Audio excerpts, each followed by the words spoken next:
Hello everyone, welcome to my channel about writing stuff. My name's Camille and today we're doing another discussion video. We are discussing Patrick Rothfuss's The Name of the Wind, and more specifically we are talking about how he creates tension in his story, specifically looking at the Eolian scene. And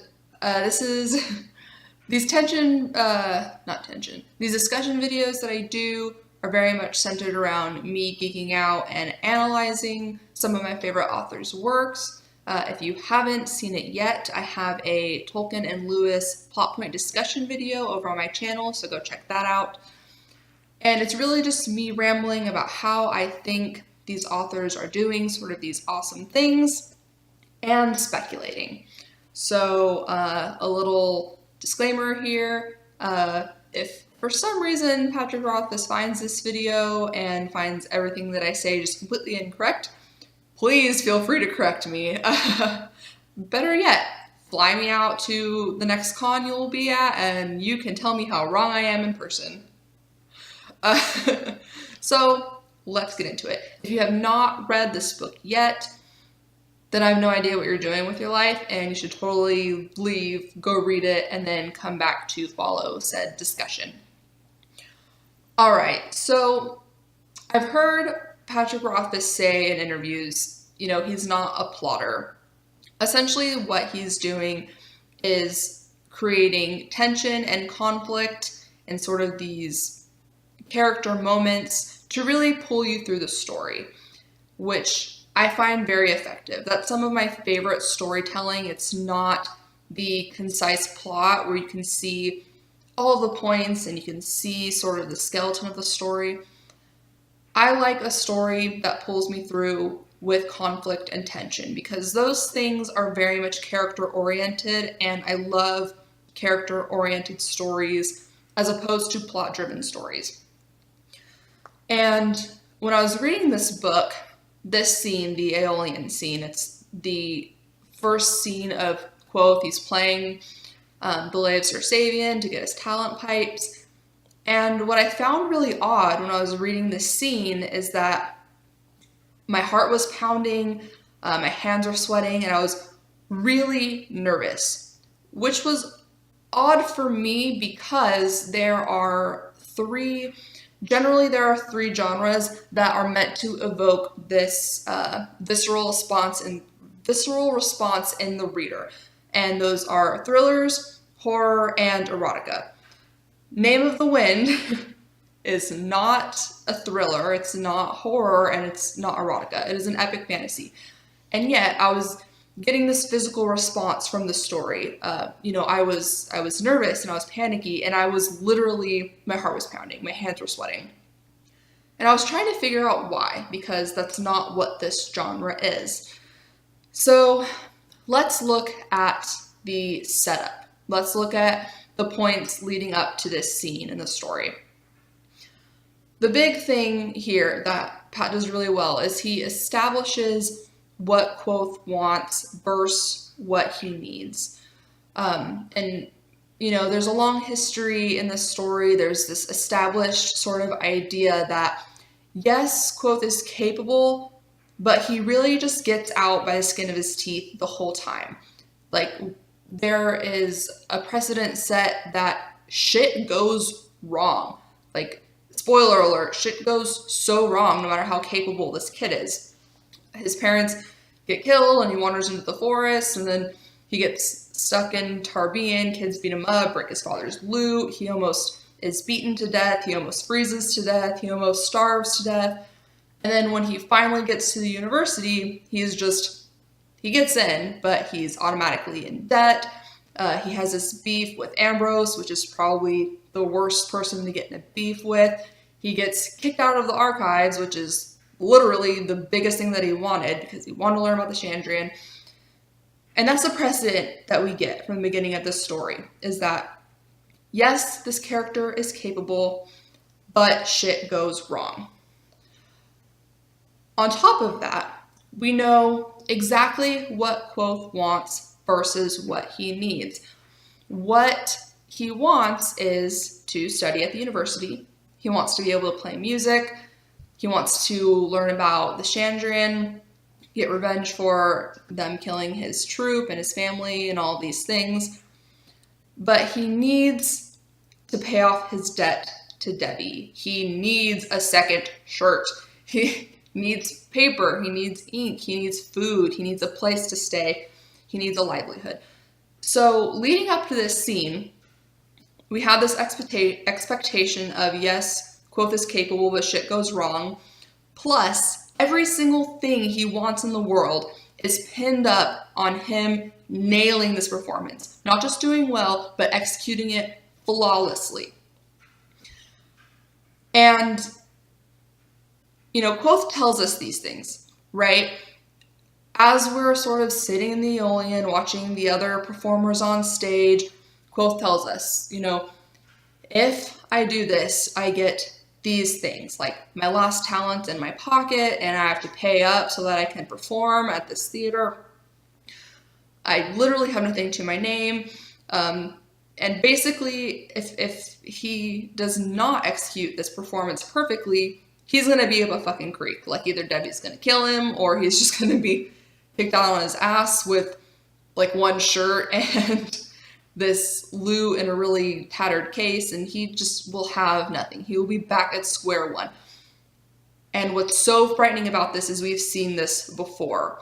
He went to Tarbean to get new lute strings for his father's lute, and he was literally put back to square one. Like, those kids beat him up, broke his lute, took everything he had, and he literally had nothing. And that's the precedent set, and every single thing Kvothe wants and needs in the world is pinned up on him executing this performance. So while we're sort of waiting for him to perform, he also divulges, the little things, and we're also aware of the little things that just pile up on top of each other. The big one is, oh yeah, by the way, I'm playing the Lay of Sir Sabian, which is like the hardest song to play ever. So there's one strike against you. The second one is completely out of Kvothe's control, and it's, oh yeah, I need an Eolian to sing this song, and I'm just going to expect someone in the audience to start singing it. Okay. And then, on top of that, Ambrose is there, which just, really, that asshole? So, just strikes against him the whole way, just all bad. So at this point, I'm panicking because I know, there's a precedent that shit goes wrong. So I know shit's gonna go wrong, and then I have no idea what's gonna happen to Kvothe. And at this point in the story, he's an asshole, but I love him. I want him to meet his goals. I want him to be able to study at the university. I want him to be able to learn naming and find out as much as he can about the Chandrian, etc. So finally, he gets on stage, and I'm just like, okay, this is gonna go so bad. I'm anticipating it going bad. So he starts a song, and I'm like, okay, starting the song, and then finally it's, he's expecting an Eolian, he's expecting this random person to come in during some refrain, and she does. And then I take a breath. I'm like, okay, he's playing okay. That one outside variable happened. We're totally good. Things are going well. Kvothe basically says the audience is in his hands and he's playing beautifully. And of course the language is beautiful because Pat's world and his writing is very literary. So things are going well. Take a breath. He's inching towards the end. And then a fucking string breaks. Sorry for cussing if there are kids watching this video. A string breaks. And I am just this close to throwing the book across the room, which I don't because I'm not a monster. And I needed to know what happened anyway. And like I said, I had this visceral response, which is not normal or not regular in epic fantasy. This sort of stuff is reserved for thrillers, horror novels, and erotica. So I'm tripping and I have anxiety. So I'm just sitting there wondering, why are you doing this to me? This is so messed up, and I was so angry. The string breaks. Okay, so despite all that, I keep reading. And what I love about this, what I absolutely love about how Pat set this up and just this scene in general is we've been here before in the story. Despite the, expectation that shit goes wrong, I did not think a string would break. That was not at all in the back of my mind. That was something I just did not expect. And when it does, when the string breaks, I am freaking out, even though I know, even though I've seen it, even though I've already been through this with Kvothe in the story, I did not expect him to be able to keep playing, which he does, because we know that he is 6 strings. We saw him in the woods playing the lute with 6 strings, with 5 strings, and not only playing it, but playing, these subtle sounds, playing, sitting by the creek, the wind through the trees.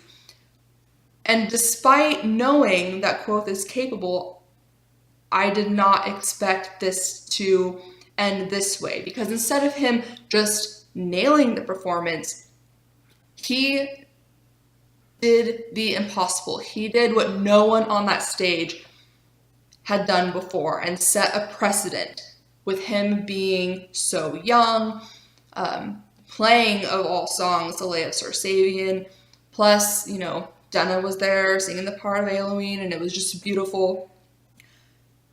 And he played a lute on 6 strings. And I was so pissed because I knew Kvothe was capable. And, he always does get through things. And yet I was just waiting. I was panicky. I was anxious because I knew something would go wrong. It did, like it always does, but then Kvothe pulled through like he always does. And it's just an epic scene. I absolutely loved it. So that's a great way to build tension in your story.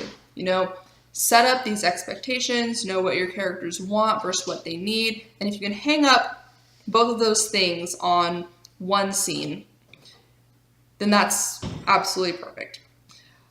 All right, so like I said, this is just another discussion video, so I don't have a resource for you this week. If you have comments about this scene, or if there is a favorite novel that you love, that you would like me to dig into and do a discussion on, drop them down in the comments below. That's all I got for you guys for today. I will see you all next week. In the meantime, you should be writing stuff.